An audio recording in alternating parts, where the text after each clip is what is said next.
So you're here today because probably you had a brain injury or a concussion of some sort, so welcome. What is the brain injury and how is it caused? Many different areas, many different ways. Sometimes a brain injury happens within your own body, so it could be a stroke, it could be a congenital defect in some of your venous systems in your brain, it could be a tumor, it could be a metabolic imbalance, it could also be a traumatic brain injury or something that hits your head. So it could be your head hitting the ground, an object hitting your head, it could be from a car accident, an assault, lots of different ways, sports injuries as well. So again, if you can hit your head on something, then it can cause a brain injury with that.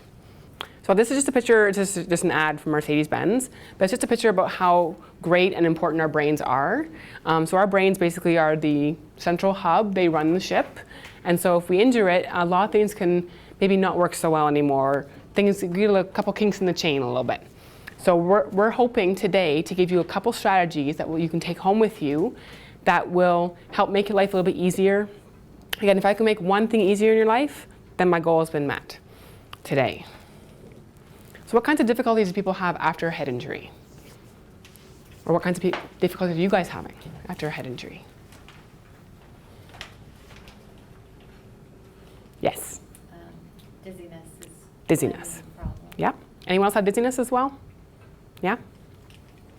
So that's a big one. We hear a lot about dizziness and vertigo and that kind of feeling where if you close your eyes and you're in a moving vehicle, you kind of want to throw up.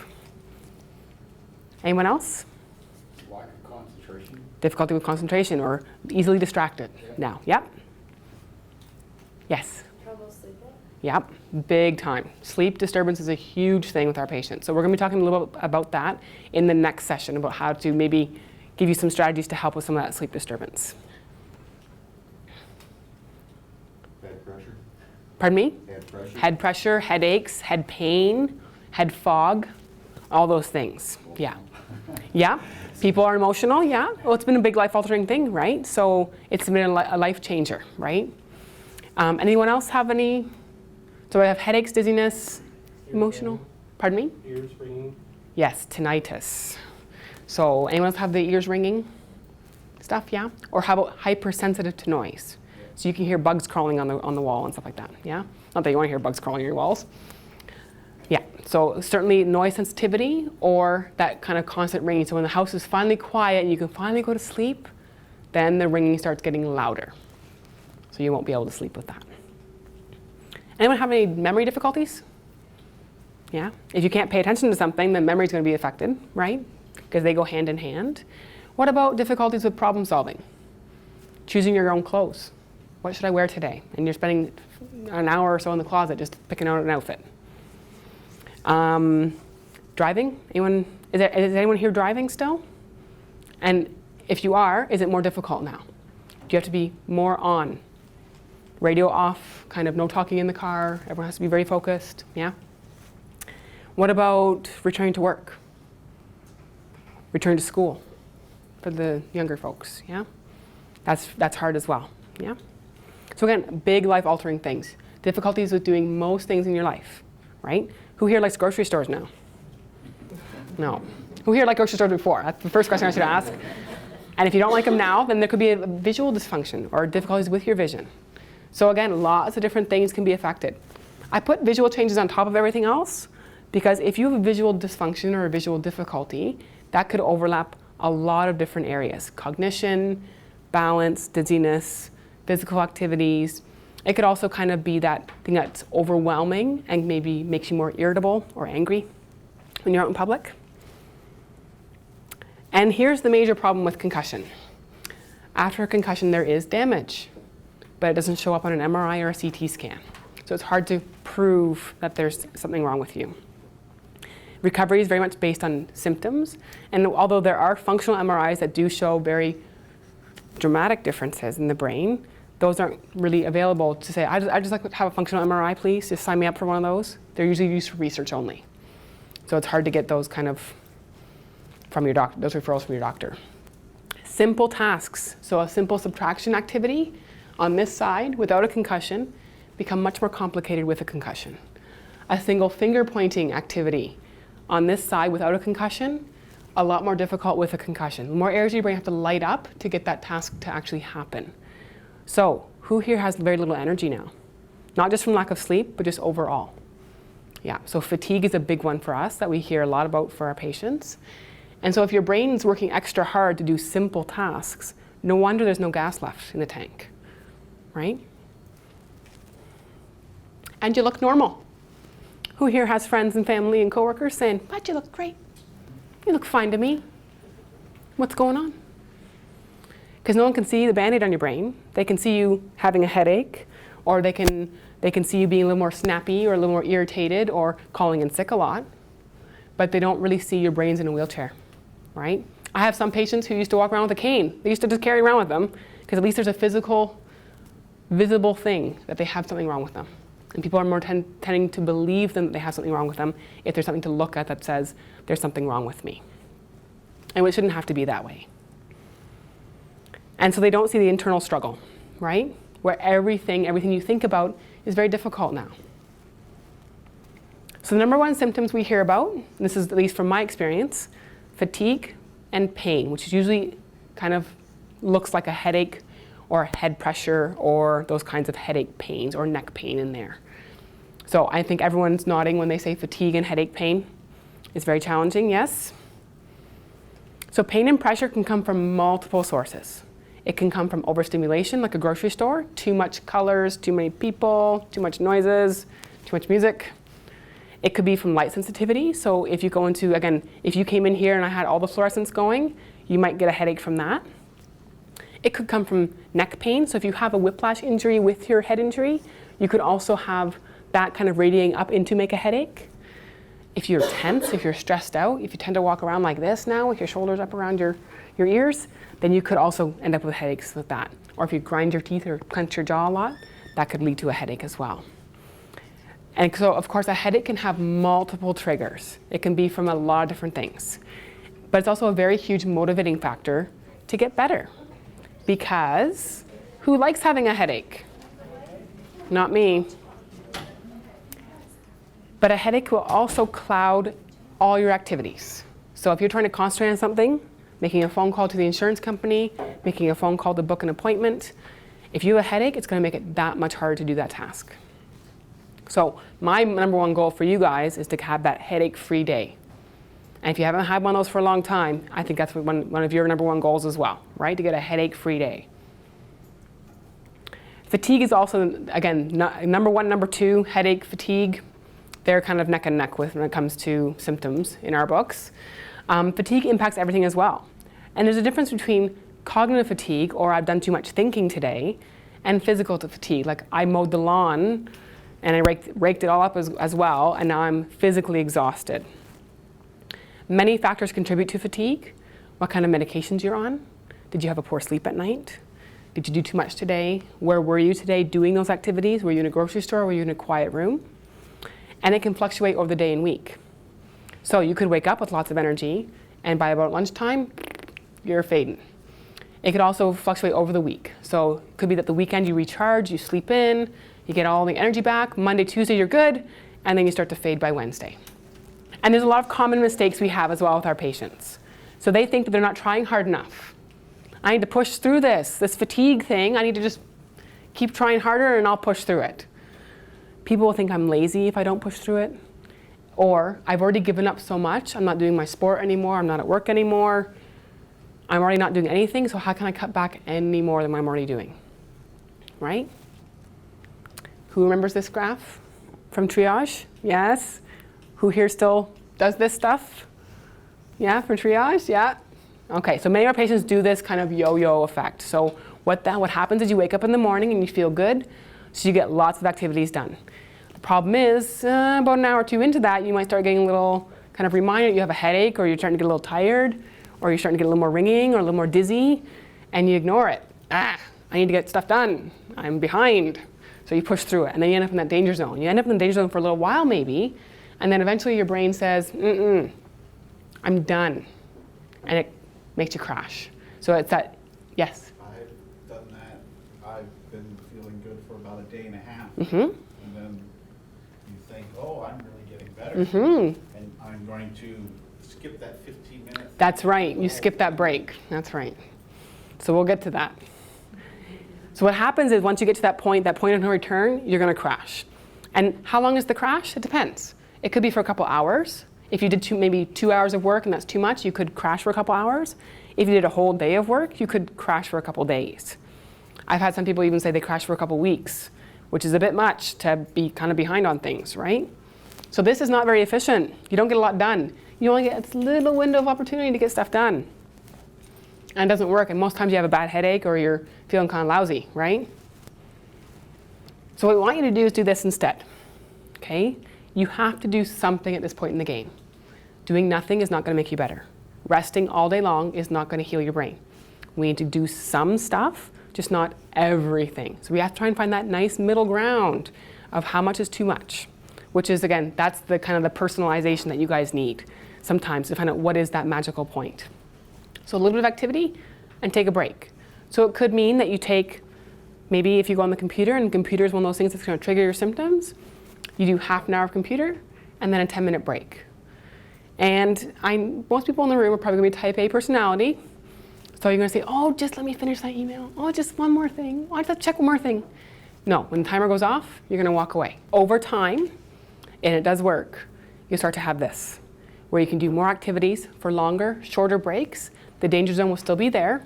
Everyone has a danger zone. You had one before as well. It just took a long time to get there, and you could recover from it very quickly. But now the danger zone is going to come on a little bit faster, and it's going to remind you, oh yeah, I can't push it. I can't push through it. So how do we avoid that fatigue or that crash? Or how do we avoid that nice monster headache that we get when we do too many activities? So my role as the pacing princess on the team is to help you place and plan your activities in your day. I want you to start incorporating rest breaks into your day.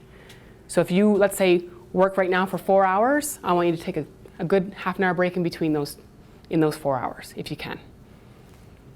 Build breaks into the day. So it could be every hour you do some activities, you have 15 minutes of that as a break. You can alternate types of activities. So go from a thinking task, like I have to do all my banking on the computer, to a doing task, like dishes, which doesn't require a lot of thinking, but you still have to be doing something. So going from a physical to a cognitive activity and then back and forth between those things. You want to try and reduce activities that cause symptoms. So activities like the TV, computer, reading, I call those the evil triad. They could, again, be very visually stimulating and they could cause the most symptoms. So you still want to do some of those things, but not for long stretches. So you're not going to watch a 2-hour movie. You might watch a half-hour TV show instead. And without commercials if you can. So if you can PVR it or watch it on a DVD instead, even better, because it's the commercials that are going to give you the headaches, because they're going to be louder, brighter, faster, and just way too much stim on commercials these days. I'm also going to encourage you to help with fatigue to establish a good routine. So you want to try and get good sleep if you can, and we're going to talk about that next session. Exercise a little bit. So if you were an athlete before, having no exercise at all might not be good for you either, but you can't necessarily go back to your old sport. So maybe doing a little bit of light walking can help. Again, 5 minutes out walking is better than no walking at all. And you also want to have some good nutrition. So now is not the time to have the Big Mac diet, unfortunately. But you have to do something, okay? So avoiding all activity or being in a dark room or a bat cave for the next little while isn't going to make you better either. We need to start doing a little bit, gradually getting back into activities. So, and after a concussion, it's important to get rest. But we need to get you out of that rest. And probably no one told you how to get out of the rest. They told you to go home and rest for a couple weeks, you'll be fine, and you'll just go right back to it. And who here went right back to it, 100%, just hit the ground running? They were chomping at the bit. 2 weeks, I'm good, go. It doesn't work that way. We have to gradually build up our stamina again. And a lot of it's going to be trial and error, unfortunately. So one day you're going to think, okay, I got it all figured out. I can do this much task and have a break. Do this much task and have a break. And you're going to do it the next day and it's not going to work. So it's trial and error. You have to listen to your body, listen to your symptoms, but don't be afraid of your symptoms. A little bit of symptoms is okay. Going into full-blown danger zone and massive headache and massive fatigue where you crash for a couple days, that's not okay. We want the Goldilocks philosophy. Not too hot, not too cold, right? Not too much, not too little. Just right. So keep that in mind. And think of your brain like it's a car, let's say, and that your energy level is a gas tank. So we use this analogy in OT a lot for energy conservation. We're trying to conserve your energy. We're trying to get, good gas mileage out of your car. The problem is your car is not this car. It's more like this car. It's a bit of a gas guzzler. So it's going to take a lot of gas for very short trips. So you're going to need to pace out how much you have or budget how much gas you have in your tank for the whole day. There's certain tasks that are going to be big gas guzzlers as well. So anything that involves talking to friends, talking on the phone, talking while others are talking in crowded environments or in busy environments or places where there's other noise kind of distractors, those are going to be hard things. Or if you're talking about something very stressful, like an insurance company on the phone. Anything that's a very visually stimulating environment, so grocery stores, Walmarts, Costco, probably are going to drain you even faster. If you have to go to Costco, go when it opens in the morning. When the parking lot's empty, don't go on Saturday at 2. That's the worst time. Especially Easter Saturday is the busiest day of Costco. Avoid it like the plague. Driving is going to be hard for you. So any kind of task that requires a lot of multitasking, driving is an incredibly cognitively demanding task for you. You have to think about what you're looking at, what's going on, where you're going, what you have to bring, all those things. Even as a passenger, it will drain you. So keep that in mind. So if you're going to do a task where you have to drive somewhere first, do the task, and then drive home again, you need to factor in driving as part of that energy consumption for that activity. Okay? Any activity that requires filtering. So again, if you have to filter out visual stimulus from the background, so going to a busy restaurant that has lots of TVs flicking, those kinds of things, if you have to try and ignore that, that's very hard. Anything where you have to and filter out background noises. So restaurants are notorious for this, especially Jack Astor's. Jack Astor's TV screens, loud music, you have 10 waiters, you have no idea who's serving you. It's probably not the best place to go right now. You want to go to a small restaurant that's quieter, or go at 4 when no one else is there, instead of at 6 when everyone else is there.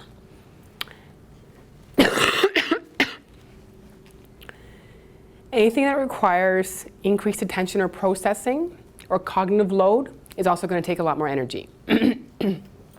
So for instance, if you used to do Sudoku puzzles, they were super easy and you could do them really quick. Now you might not be able to do them when you're on the bus. You might have to do them when you're in a quiet environment, or you might need to do them maybe on the easy mode versus on the hard mode where you were before. Physical activity can also drain you, but in a different way.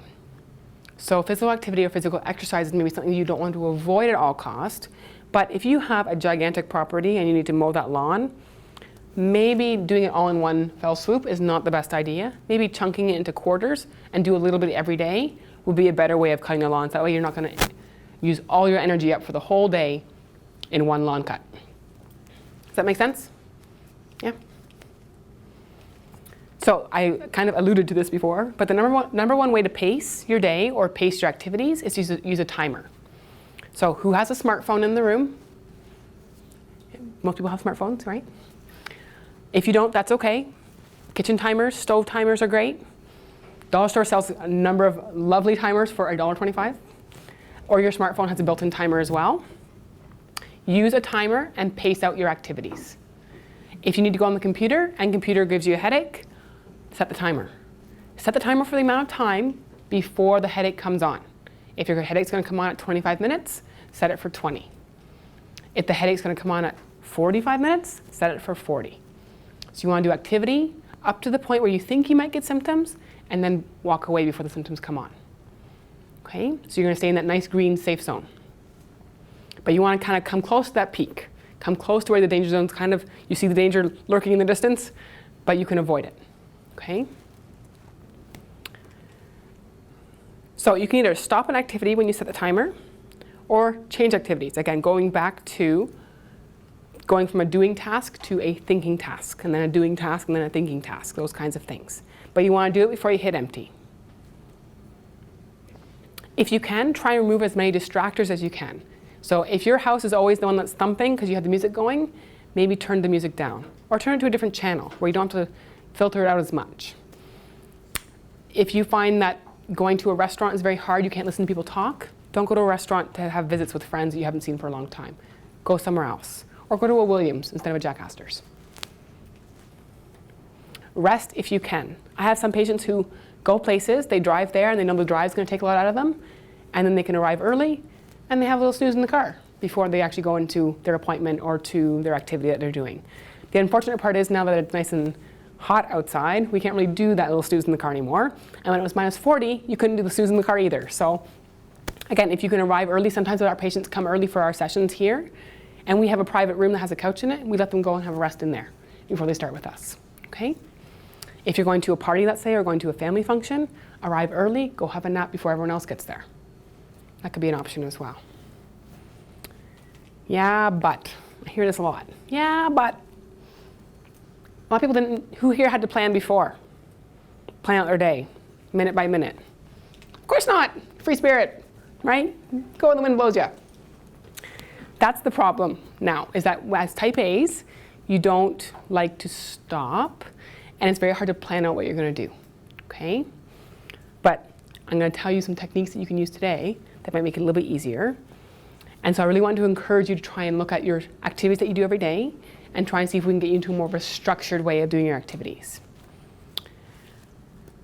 I hear, yeah, but people are asking what that timer's for. And every time the timer goes off, people are saying, what's that? What's that? Where are you going? Why are you doing that? You look okay. What's going on?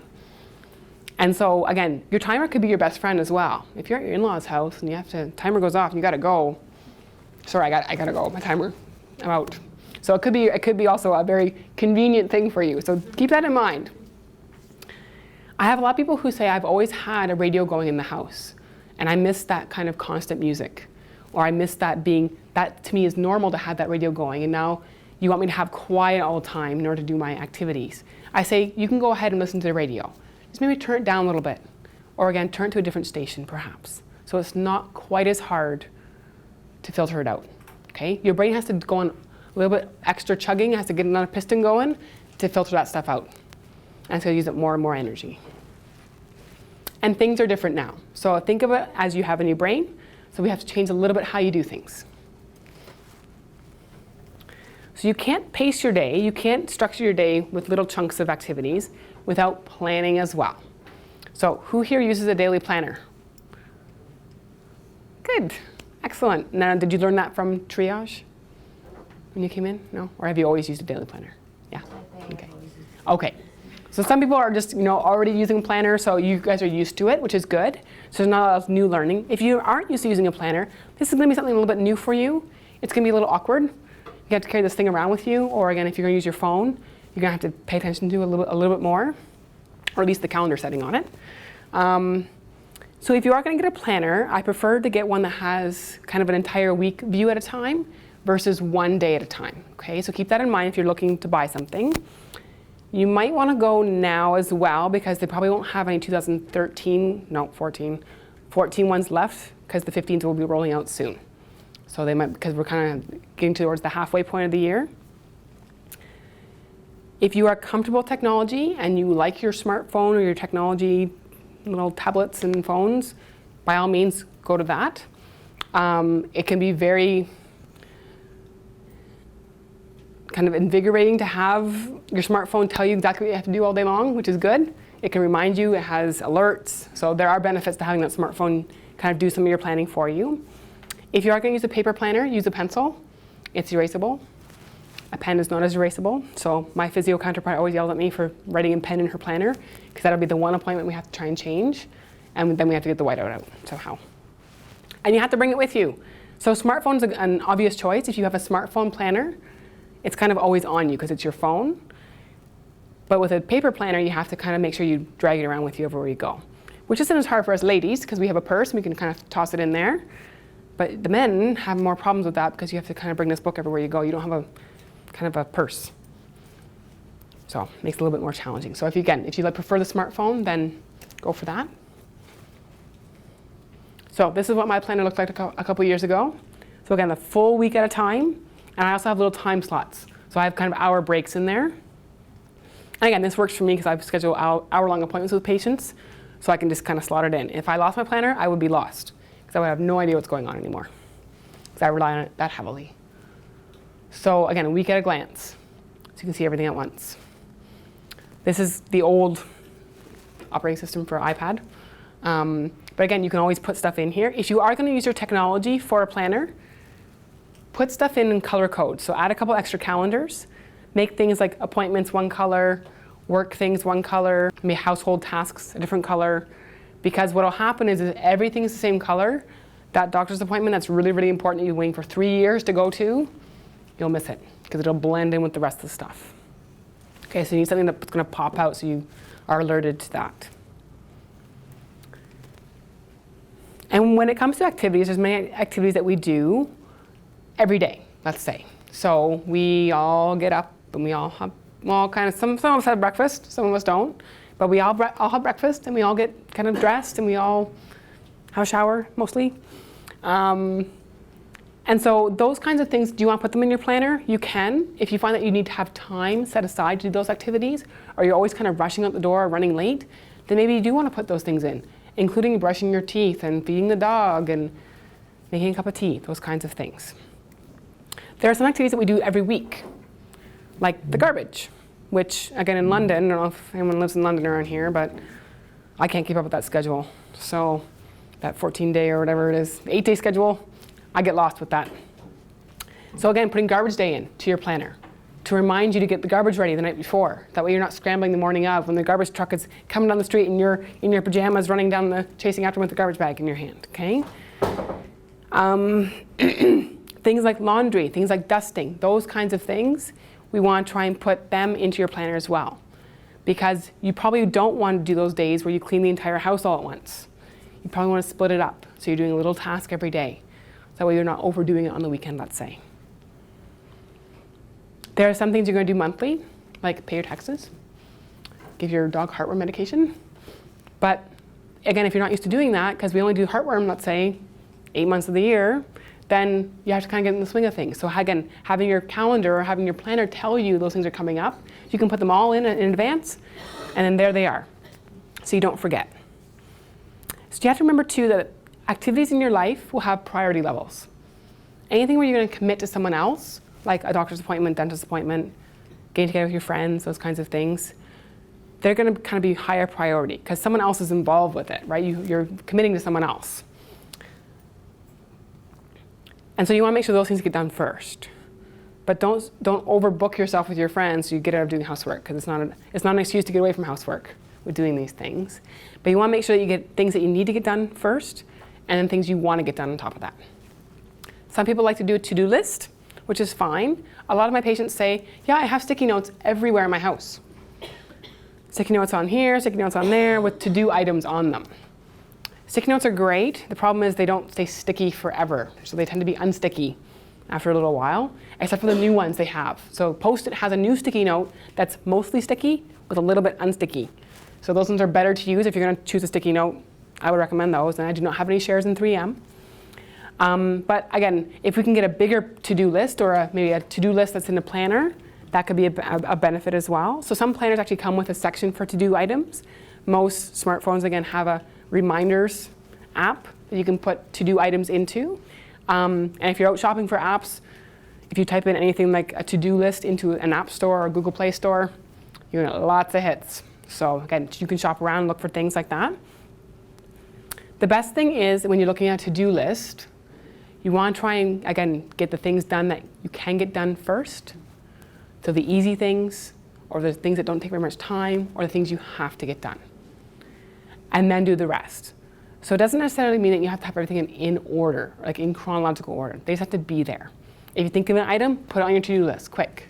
That way you don't forget to do it. So all of your to-do items can then be plunked into your schedule. See where I'm going with all this, with planning it out?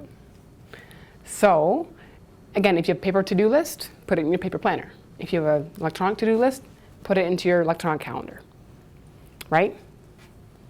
And sometimes you're going to find you have way too many to-do items on one day, or too many activities booked on one day. So you might need to rearrange some things. Maybe make grocery shopping day a different day. You may see a pattern that you can kind of save some time and energy. For instance, my drugstore and my post office are in the same building. So I'm going to make one-stop shopping and save myself a trip. You want to make sure you don't do too much, because then you could get symptoms. And you might need to reprioritize activities. So how important is that baby shower on Saturday? Or is there something else you want to attend instead, like a football game?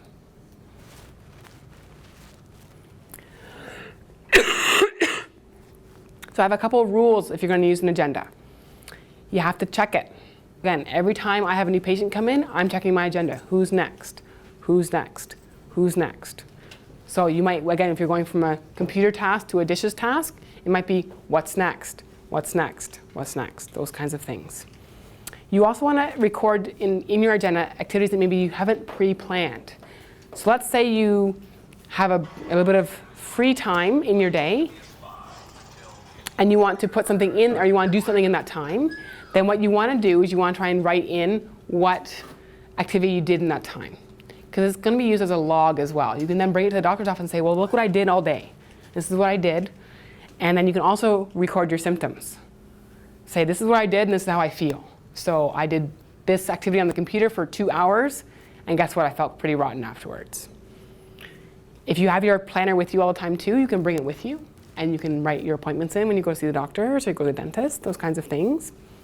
You can also have a kind of a log as to, did I get everything done yesterday, and did I forget anything? Should I bring it forward in the week? And again, it's okay to have free time.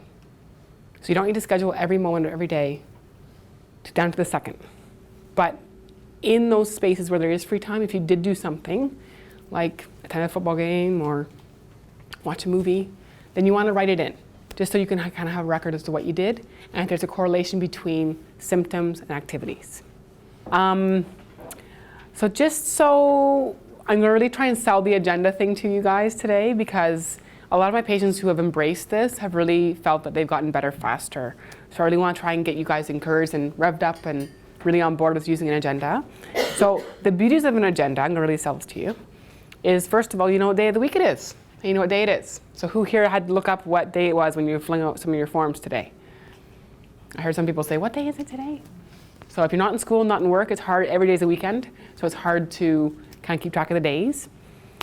The next thing that's really important about agendas is that you actually know what's planned for the day, or you know what's kind of going to come up on deck. And the reason I say this is because no one likes surprises at this stage in the game. So if you don't know you have a dentist appointment, you haven't been flossing maybe every day, then you might not have the greatest dentist appointment when you go there. So if you kind of have an idea of when it's coming up, that makes it a little bit better. An agenda allows you to schedule in needed rest breaks and or naps so that your brain can heal. And you get to keep track of what you did that could have triggered symptoms, so you can use it as a journal or a log. You can also stay focused on the tasks you need to get completed. So I had one patient who relied on his phone for his activities for the day, but he would get distracted very easily. So he would start doing dishes and then see something to wipe on the table, and then I have to do some sweeping and all the laundry. So he would get off track very easily, and about 10 tasks down the list, he'd be like, what was I supposed to be doing? And then his phone would go off. To tell him he had to switch tasks. And lo and behold, he was like, oh yeah, I was supposed to be doing dishes. So he was able to stay on track by going back to the tasks he missed or skipped over. So that can be a benefit for using an agenda as well. A lot of my patients say, but I'm really not doing anything. So why do I need one of those books? So I had one patient especially say, I do nothing all day except go into my bat cave and sleep. So what I'm going to do, write in my book, sleep in the bat cave all day long. And I said, well, that's really all you do, then yes, put sleep in the bat cave all day long. But I said, I bet you're doing more than you think you are. And sure enough, she's like, you're right, I am doing more than I think I am. I'm doing laundry, I'm doing suppers, I'm doing this, I'm doing that. So a lot of people say they're not doing anything all day because of their symptoms, and I bet you're doing more than you think you are, you're just not realizing it. Some people don't like agendas because they're not cool. And people don't want people thinking that they're disabled. They use a crutch or a helper. So again, if you want to think of it that way, use your phone. Everything's phones are cool now. So if you use your phone as your agenda, then it's certainly socially acceptable to check that in the grocery store. A lot of people say, again, a lot of the men say, I don't carry a purse or a bag with me, so where am I going to put that thing? So again, your phone is also the ideal situation for that in that area. Or again, you can tuck it under your arm or put it in a briefcase. And my favorite is when people say, I can keep it all in my head. And I say, why don't you try not keeping it in your head, dump it out, and let your head do other thinking. And they usually like that. They usually like saying, okay, oh, I have all this extra, brain power now because I'm not keeping my schedule in my head all day long. And again, most patients who embrace the use of a day planner or an agenda tend to get better faster and have fewer symptoms sooner. And resistance is futile. So I'm going to encourage you now, but we're going to hammer it down your throat until you get an agenda, because our entire team's on board with this. So our entire team wants you to get an agenda, start using it, start planning out your day. Okay? So resistance is futile. But even after all this discussion, the planner's so cool, the planner's going to work, it's going to make your life, it's going to revolutionize your life. It's not as easy as it seems, especially if you're not used to using one. So it's a lot harder than it looks. So I'm going to tell you a little story. Once upon a time, I had a patient who did not get it. He could say pacing and planning strategies till he was blue in the face. He knew the lines, he knew the lingo, he knew everything about it. But he was not pacing out his day very well. And therefore, he wasn't planning out his day very well either. I needed a solution. These two were not good solutions. I wanted to lock him up in jail or put a straitjacket on him just to contain him for one day and say, see, if you don't do anything all day long, you will feel better. Honest. Trust me, you will feel better. And it didn't work. So I thought, well, if Weight Watchers can control you with points with a diet, then I'm going to try and control this person with points with an activity diet then. Every activity he has is going to have a point value, and I'm going to give him a limit. And he's only going to be able to use... Toddlers, please return to the daycare. He's only going to be able to use that many points per day, and when he's out, he's got to stare at a wall. That's the rules. So it was an idea on Sunday night. I went on Monday morning, I said, you want to try it? He's like, sure, let's go for it. Nothing else is working, so let's try it. And it worked, because every task in his day had a point value, and the points were based on how difficult the tasks were, how many symptoms it caused, and how much energy it took. So if it really fatigued you, if it really kind of zapped your energy, it would be a higher point value task. And then again, they got a maximum number of points per day. And why it works? Well, it's fairly simple. It's structured, so again, you have a kind of a limit or a bar where you can't go past. It allows you to track activities. It also is that limit, so it doesn't allow you to guess. Should I not? The points will tell you, yes or no. And again, that concrete limit allows that guesswork to be out of it. So, in your packages, at the very back of your PowerPoint slides, is your own very personal point system with a bunch of activities listed in it. So you might want to try, while we're talking about today, to maybe start writing some point values in there. So I'm going to give you some hints and some pointers as to what kind of things will have high point values and which ones will have low point values. And your maximum number of points per day is going to be 15 to 20. And the reason why I give you a range is because I don't know if you're in the 15 kind of range or the 20 kind of range, depending on where you are in recovery right now. So some people need to find that magic number to figure out what their point value is. If they go over 17, let's say, that's when they start feeling symptoms. If they stay under 17, they're good to go. And of course, you have to plan out your day now to ensure you have enough points in reserve for those activities you want to get done. So if you want to go to a football game in the evening, and that's a high point value football game, then you're going to need to pace out how much you used up in the day so you have those points left over at the end of the day. Otherwise, you could go into symptoms, you could go into the danger zone, and you could also go into that next day I need a recovery day. Now, I understand life happens. Things we want to go to sometimes that are going to push us over that limit, and they're going to push us into the danger zone. But then if we're planning out our days, then we plan for the recovery day the next day versus I missed everything the next day because I didn't plan to be so wiped out. So planning a recovery day after a very busy day or a very busy event is a wise move. Think of it almost like a budget. If you go over your points one day, you might need to go under your points the next day. So you have a balanced budget by the end of the couple days. Okay?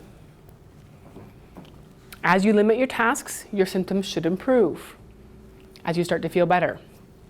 Like any food diet, though, this is not a temporary thing, it's a lifestyle change. So most of my patients who use this point system, they tend to go on and off of it because they go on the point system, they get all leveled out, they start feeling good again, and they're like, I'm better, I'm normal. Chuck it out the window, then they start degrading again a little bit because they start doing too much, then they go back on the point system, So think of it like that. It's a lifestyle change. So all these pacing activities and these pacing strategies are going to be probably for a while in your life.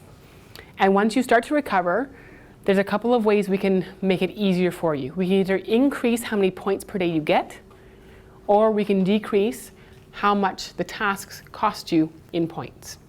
So for instance, grocery shopping now might be a 5-point value activity, but maybe in 6 months it might only be worth 3 points. And that way, okay? And there's no cheating allowed. So like any diet, there's temptation to sneak things like junk food. And what happens if we do this? You might get symptoms. If you cheat yourself of points or give a task a value that's not quite accurate, what could happen is that you might not get a good estimate. And then we're kind of every day when you do those activities, you might not be getting a good estimate of that kind of task in there. So really be careful. You might need to tweak the numbers after a little while as well. So these are some typical point values. So I'm going to leave this one up for a little while. So if you guys want to have kind of look at your tasks on your list there, and kind of this is a generalization, okay? So tasks that are very hard for you, things like, and again, hockey game is attending a hockey game, not playing in one. So attending, like going to a hockey game, going to a football game, going to a family barbecue, going to a wedding, going to a funeral visitation, going to the grocery store, going to the 3D movie, which I don't recommend. Those are going to be high point values. And usually the highest point value I give to something is about a 5. Anything more than that isn't really fair because we're kind of taking half of your points for the whole day then. So grocery shopping, again, Costco's 5 as well because they're really taxing on you, okay? Some things are going to be time limited. So for instance, TV watching, reading, computer use, those might be a certain point value for the amount of time it takes that you're on it. So if you go on it for half an hour, it might cost you 2 points for every half hour. So if you watch a movie, that's going to be 2 points times either 3 or 4 of those half-hour chunks, right? So it's going to be 8 points for one movie, depending on where you are, right? If you find you can watch TV till the cows come home and you get no symptoms at all, then they're going to be low point values. But everything you do all day long will have some sort of point value. The only thing that usually has a 0 is a nap or a rest activity. Or some people also feel that when they do yoga, they tend to feel better when they're done. So those can have a 0 point value as well. But not sweaty yoga, regular yoga. Why not stress? Why not sweaty yoga? Yeah. It's just too much. Like your body's just over, like it's just too much overexertion with that. Yeah, I know hammock, there's a hammock yoga as well where you're in a sling, I don't know. Too much stretching for me. Again, eating out at a restaurant, it's going to be a high point value activity, depending on who's there. If you're going with one other person, you might say, okay, it's a 5 points for one other person, but every additional friend you bring is an extra point, because there's going to be more talking over top of other people, and those kinds of things. So it's a little more boisterous with that. So any questions so far about the points and the point values? We're going to try one right now. We're going to have a lucky volunteer give us what they're doing all day. So how am I getting the numbers? So a lot of it is based on my clinical experience, but it's about how complex the activity is, how many symptoms it causes, how much stimulation there is, how much talking and filtering is involved, how much visual processing there is as well. And again, I know what's hard for my patients and what isn't. That's why we always ask you in triage, how do you like Walmart now? Because we know you don't like it. So Walmarts of the world are going to be high point values. And you're going to use the points to get here, because this is what we're going for, right? A little bit of activity, take a break. A little bit of activity, take a break, staying in the safe zone. The first day you have a headache-free day will be golden, right? You're looking for the headache-free day, right? First day, golden. And you want to repeat that. And if you get if you get on a roll and you have a number of headache-free days in a row, then you start to say, what was it like to have a headache? So what you'll do is you'll stop doing the pacing and you'll go back to what you did before. You'll get a headache again, you're like, oh yeah, that's what a headache is. So please, if it starts to work, don't give it up. Because people always do that. They always tend to give up what we give them, and that's what's working for you, okay? So again, every task needs to be accounted for. So every task has a point value. So even making breakfast could have a point value. It could be a half a point, but it's still going to have a point value. TV does take points. Depending on where you are in recovery, a nap could give you negative points. Again, before I said zeros, but again, you could get a negative point if you don't normally have a nap and you have a nap on a day to kind of recharge your battery. And again, it's better to plan ahead in your day, so trying to plan out your tasks ahead of time than to log them afterwards. I want you to log them anyway. If you haven't planned them ahead, please do log them. Patients are saying it works. There hasn't been a big study about it yet, so who here participated in the VEST study? You guys, yeah? So there hasn't been a study about this yet, but we're working on it. And certainly, again, my one patient who inspired the whole thing, he said, Becky, why didn't you think of this sooner? Because it did make a big difference with his life.